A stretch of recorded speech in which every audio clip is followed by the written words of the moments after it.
Que de presente pra você? Ai, no Maracanã o Flamengo venceu o Vitória, 2-0. Eu tava achando que eu ia fazer a dança aí, eu e tu aqui. E eu já ganhei o que de aniversário? Viu, Vene? Não é só amarelo que eu vivo. O Pulgar é mal, pega um, pega geral. Só que dessa vez ele bateu na bola. Ah, entendeu? entendi. Mas ó, quarta-feira é guerra, Fernandinha. E ninguém morre nos devendo. Quem é que tá te devendo? Ah, dizem que ele é um tal de Coringa. Salve, rapaziada rubro-negra. Flamengo venceu e o Kikiki tá por cima hoje. Bora aqui pra resenha no SBT Sport Rio. Olha a cara da Fernanda. Tá voltando tudo ao normal, o Flamengo jogando, desempenhando o primeiro tempo. Que primeiro tempo foi aquele, hein? Mas bora ver aqui, Vene Casagrande, Caio Caesa e a Fernanda Maia, botafoguense. Bora lá, tá da hora a resenha. Os créditos, link abaixo referente ao SBT Sport Rio. Mas antes, se inscreva no nosso canal ASR Fla, logo abaixo. E ative o sininho, deixa seu like, é importante. Bora lá conferir. Minha vida. Tá felizinho, Vene Casagrande? É, tudo voltando ao normal. Tchau. De presente. Que de presente pra você? Ai, no Maracanã o Flamengo venceu o Vitória, 2-0. Eu tava achando que eu ia fazer a dança aí, eu e tu aqui. Muita gente achou. Aquela dancinha? O leão ia rugir de novo. Tava achando. É só uma vez, gente. Esquece. É igual o Eclipse, só passa uma vez. E um golaço do Pulgar, né? De novo. E reduziu para 6 pontos a distância pro Palmeiras. Lembrando que o Flamengo tem um jogo a menos. Vocês adoram escrever isso. Tá escrito ali, não tá, Caio? É sempre pra fazer as contas, tirar E agora diferença, deve ser pela marcado pressa. esse jogo. Porque Deve o Mirassol ser, né? foi eliminado na Copa do Brasil. Deve ser. É isso. Então vamos fazer o seguinte, bora ver os melhores momentos dessa partida e na volta a gente comenta. E eu já ganhei o que de aniversário? Do Vene, rodou. Jogo em casa e a chance do Flamengo diminuir a distância para o Palmeiras. E o rubro-negro foi pra cima. Carrascal mandou uma bola nas mãos de Arcanjo. Tabelinha de Arrascaeta com Samuel Lino, mas o camisa 16 faltou pontaria nesse chute. O Flamengo insistia e Varela levanta uma bola na área e a defesa do Vitória tira. Só que essa pancada aí ninguém iria tirar. Pulgar recebe de Léo Pereira e lá do meio do campo lança essa bomba lá no ângulo, sem chances para Arcanjo, para abrir o placar no Maracanã e levar a torcida à loucura. O rubro-negro era melhor no jogo.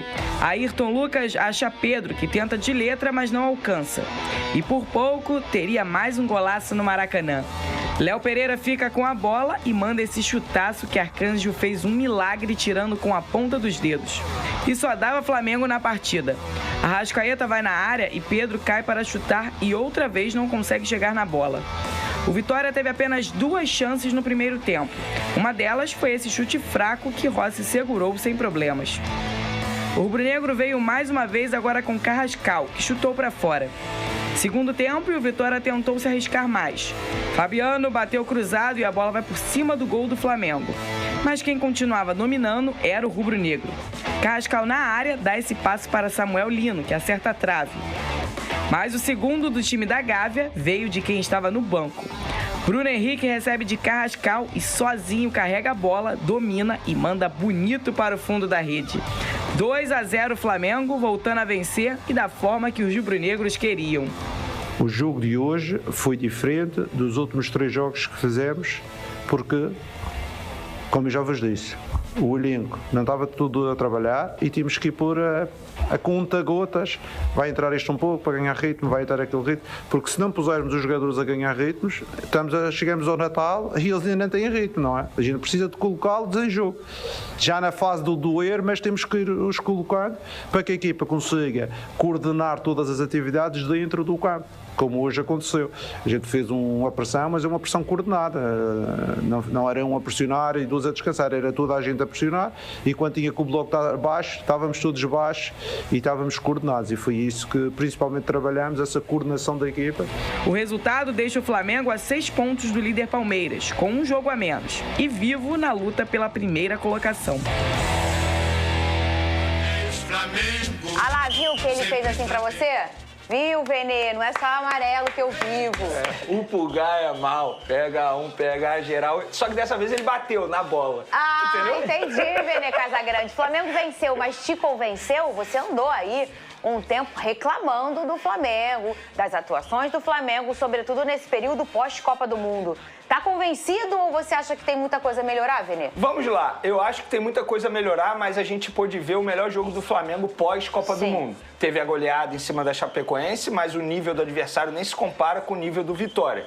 O primeiro tempo do Flamengo ontem, diante do Vitória no Maracanã, foi um primeiro tempo maravilhoso. Inclusive, me lembrou muitos tempos do Flamengo com o Felipe Luiz. Uma marcação sob pressão extremamente alta, não deixando o adversário respirar em nenhum momento. Poderia ter ido para o intervalo com uma vitória muito mais tranquila. Não apenas só 1-0, que foi um gol construído. Na verdade, não foi um gol construído, foi um golaço do Pulgar em um chute de fora da área, mas a gente pôde ver jogadas trabalhadas. E o Flamengo pecando naquilo que peca já há muito tempo.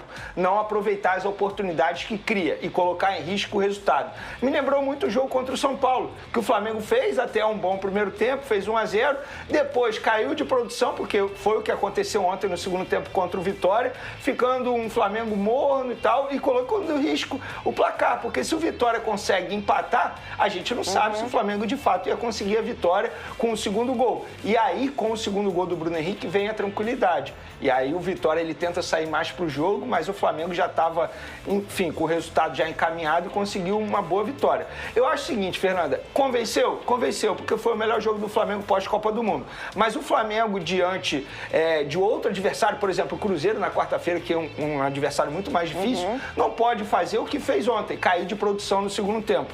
Não sei se foi um pedido do treinador, mas aconteceu. E aconteceu de novo. Eu acho que o Flamengo tem que ser o Flamengo que foi no primeiro tempo ontem, porque foi um primeiro tempo avassalador dentro do Maracanã. E esse prazo de validade no futebol, ele é cruel quando você chega nesse patamar, né? Sim. Nesse momento que você vai brigar por coisas, você não pode ter prazo de validade. O primeiro gol do Flamengo contra o Vitória foi um golaço do Pulgar de fora da área, ele acertou o ângulo do goleiro Lucas Arcanjo. Esse não foi o primeiro gol do Pulgar no Flamengo como um golaço, né? Contra o próprio Vitória no primeiro turno no Barradão, ele também já tinha, Caio, marcado um gol muito parecido, um gol, ele olhou, levantou a cabeça, viu o Lucas ali e pensou, acho que dá, e deu, né? Teve um déjà vu e aí ele apostou de novo na mesma jogada, né?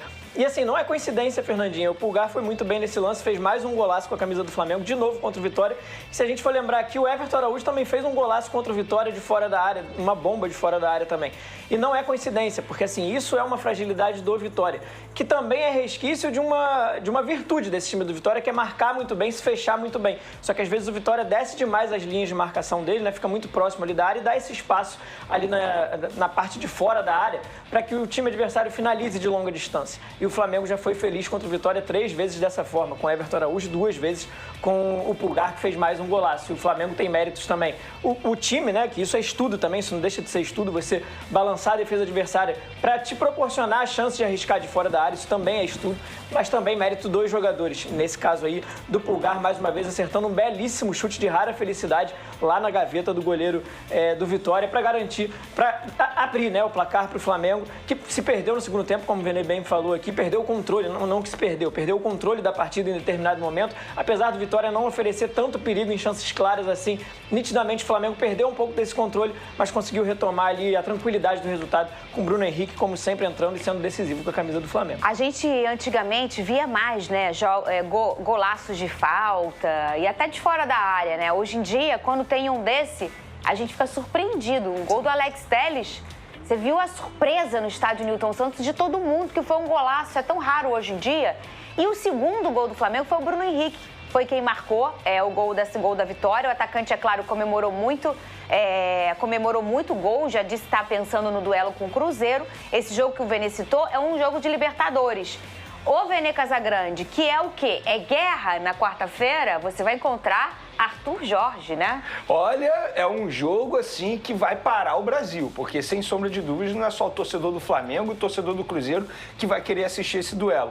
Tem muitos ingredientes nesse duelo. Por exemplo, tem o Gerson do outro lado.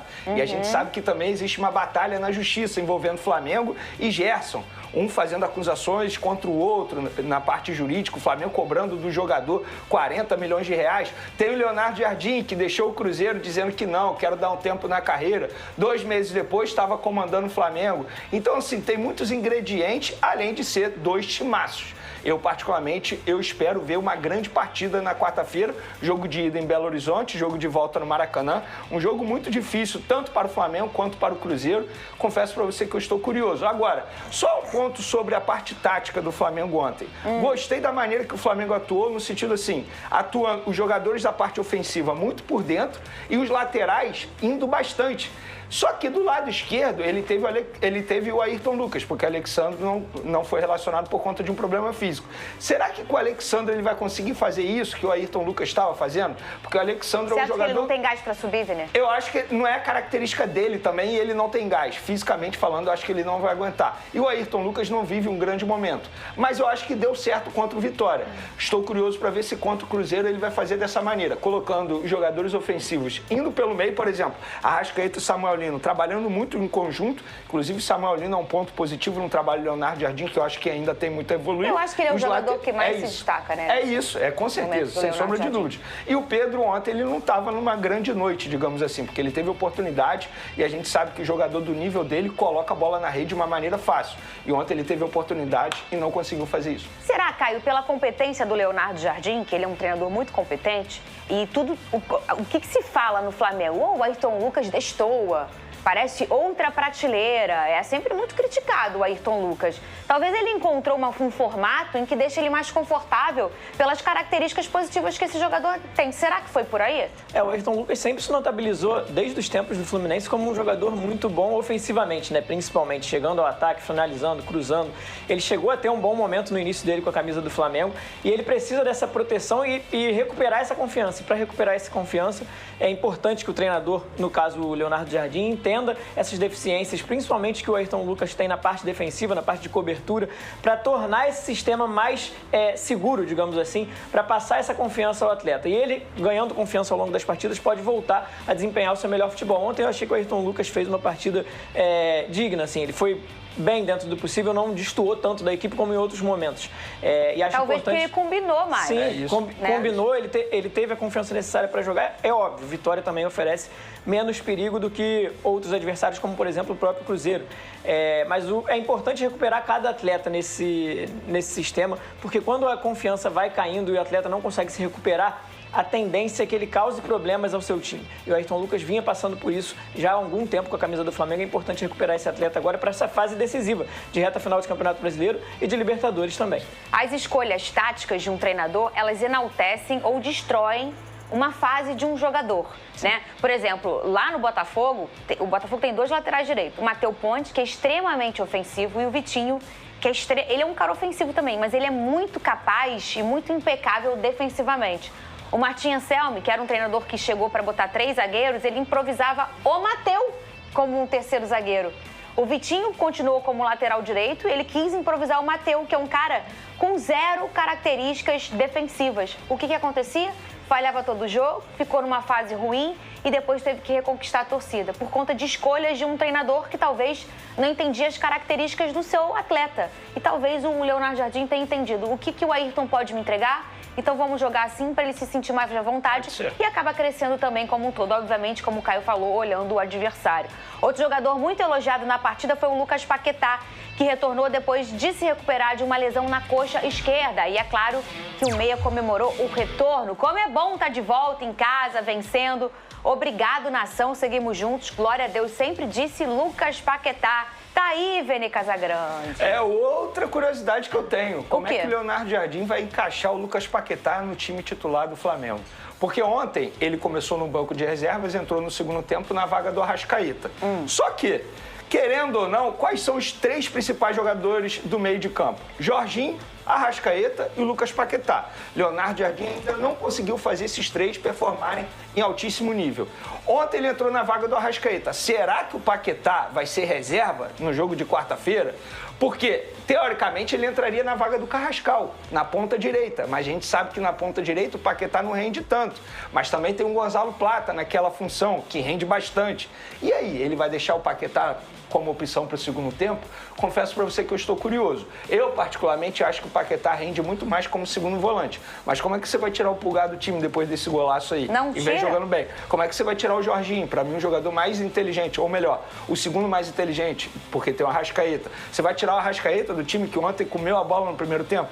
Não tem como. E quando você tira o Pulgar, você muda o Jorginho, né? Você muda o Jorginho. Não é só sobre o Pulgar Exatamente. e entrar o Paquetá, e por é falar sobre o nisso, Jorginho. teve um retorno também que ajudou demais a vida do Jorginho. Léo Ortiz. Esse jogador, quando ele volta, o time facilita muito a saída de bola. O Jorginho, que, por conta da idade, ele não consegue já percorrer tanto dentro de campo. Sem o Léo Ortiz, é ele que volta para poder fazer a saída de bola. Com o Léo Ortiz, ele fica mais livre no meio de campo, se preocupando apenas com o meio de campo. Essa capacidade do Léo Ortiz na saída de bola, né? Ô, Caio, qual será a escolha do Léo Jardim? Qual seria a sua escolha?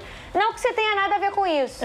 Não que seja um problema seu, nem um problema meu. E não que eu fosse escolher para dar errado. Não, mas a gente é pago aqui para realmente falar com o nosso torcedor rubro-negro aí do outro lado da tela. Qual escolha você faria? Melhor escolha, obviamente. Eu prefiro sempre um time com mais posse de bola, um time que, quando tem qualidade para estar com a bola e criar essas possibilidades, tenha essa qualidade necessária com os seus atletas. Então eu abriria a mão do Pulgar, sim, eu sei que ele é um cara importante defensivamente. Até contra o Cruzeiro? Até contra o Cruzeiro. E aí eu vou explicar o porquê. Eu sei que o jogo contra o Cruzeiro provavelmente vai ser decidido nesse setor do campo, no meio de campo. A gente está falando de Gerson, de Matheus Pereira, de um time muito aguerrido fisicamente, mas com muita qualidade com a bola também. Acho que essa disputa precisa ficar concentrada nesse setor do campo, porque os dois times têm muita qualidade ali, mas eu acho que o Flamengo ainda tem mais possibilidades de ficar com a bola, de tentar fazer esse tempo passar com a bola no pé e criar essas oportunidades, porque ao mesmo tempo que o Cruzeiro tem muita qualidade com a bola no pé nesse setor do meio de campo, às vezes deixa brecha também para você ter esse espaço para criar as suas oportunidades. E com mais qualidade nesse setor,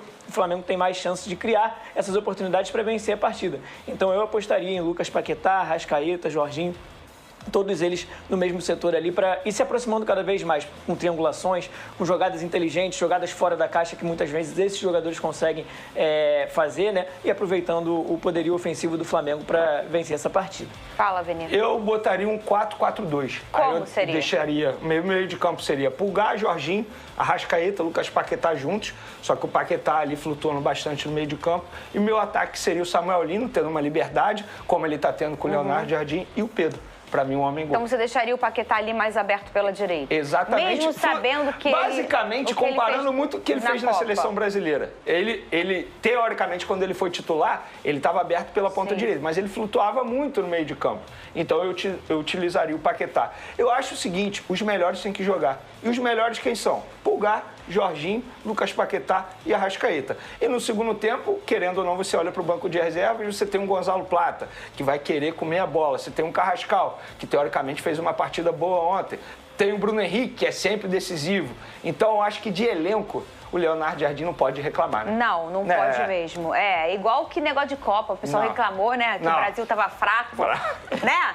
Eu até fiquei... O problema é quem você escolhe, né? Se tem alguém que não pode reclamar de elenco no Brasil, é Leonardo Jardim. Mas eu até achei na Copa, deve estar com algum probleminha lá com o pessoal, né? O pessoal fraco, Luiz Henrique. Mas, quarta-feira é guerra, Fernandinha, e ninguém morre nos devendo. Quem é que tá te devendo? Dizem que ele é um tal de Coringa. Tá. Como é que ele é? Ninguém morre nos devendo. Ele fica com um troço guardado no Tô errado, DJ, que é o nosso aniversariante também. Claro que não. Ele vai estar na minha. Ele já tá catando uma música pra te responder. Tá vendo? Então vai. O Vasco. Bota aí esse foi o SBT Sport Rio e o Kikiki tá por cima. A gente tá por cima. A nação rubro-negra. O Flamengo venceu e aqui domina no programa. Cara, essa do Paquetá ter voltado é bom. Já tava na programação, isso aí já vinha há dias falando que ele ia ganhar uma minutagem ali contra o Vitória e pra jogar bem contra o Cruzeiro, porque esse jogo é importante. É um jogo duro, oitavas de final, tem bastante campeonato pela Libertadores ainda, mas esse jogo é importante pra jogar na volta no Maracanã. Meu Deus, esse jogo promete, hein? O Flamengo ontem representou o primeiro tempo, jogou bem, muito bem. É aquela questão sempre de finalizações, não sei como é que tá isso aí. Cara, o Leonardo Jardim tem que treinar esses caras e finalizar. O Samuel Lino, uma na trave, vários chutes, não acertou um gol, cara. É brincadeira. Mas foi o suficiente, porque a gente tem Bruno Henrique, cara, sai do banco, resolve, sempre eles. Tem que chamar os caras lá da época de 2019. Beleza? O vídeo é só, se inscreva no canal, ative o sininho, deixa seu like, é importante, vamos interagir. Hypa se possível, compartilha, deixa nos comentários o seu pitaco. Eu não dei nenhum placar, mas provavelmente eu ia dar um bem elástico, só que foi só 2-0, a pontaria do Flamengo não tava 100%. Mas enfim, tamo junto, até a próxima, saudações rubro-negra.